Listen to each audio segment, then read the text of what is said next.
Here's a secret that rich people understand that if you ever want to get out of the struggle, you need to understand as well. It's actually not a secret. We're just not openly taught this. When you don't have money, you have to work for that money. When you do have money, you make it work for you.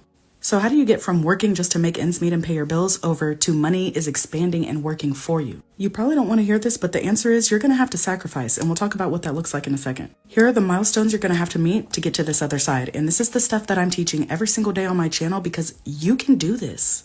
First priority is saving up an emergency fund, $1,000 to $2,000 as a safety net, and then you go and you start paying off your high interest debt. All of your high interest debt needs to go. It's non-negotiable. Once you pay that off using an avalanche or snowball plan, you go back and you save your emergency fund to 3 to 6 months worth of expenses in a high yield savings account. Now that money's already going to be working for you, making free money in a high yield savings account, but we're going to take it a step further and start investing your money. I don't mean crypto or individual stocks. I mean things like index funds or ETFs. I have more content about that if you're interested.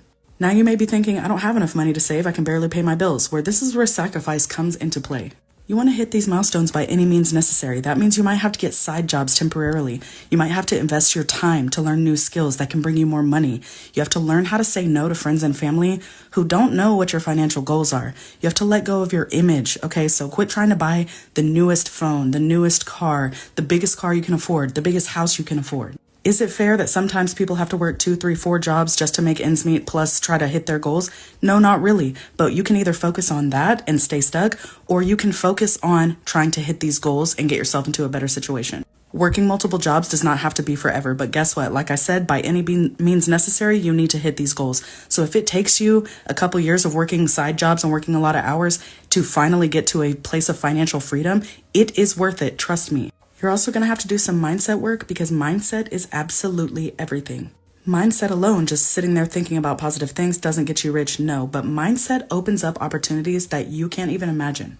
When you do a lot of mindset work, you let go of limiting beliefs, you get out of the victim mentality, you start to realize that you are actually in control of your life and you can make anything happen for yourself that you want to. And take it from me because I used to be worse than broke. I had $0, even negative, in my bank account, and I was a single mom, very much struggling to get by. Because of all these things I'm talking about, I am now on the path to becoming rich in my future. I also want to talk a little bit about letting go of your image, and I'm going to use myself as an example again. I want a new Tahoe, and I have the money to go and get it. But should I do that right now? Should I go and buy a $50,000, $60,000, $70,000 vehicle when I could be sinking that money into my investments that's going to get me a way bigger return? I have goals and I'm going to hit them by any means necessary. And for me, that looks like me continuing to drive around my paid off minivan because it has no payment. I send that money straight to investments and that money is growing me money while I sleep. Everybody's goals are different. Everybody's threshold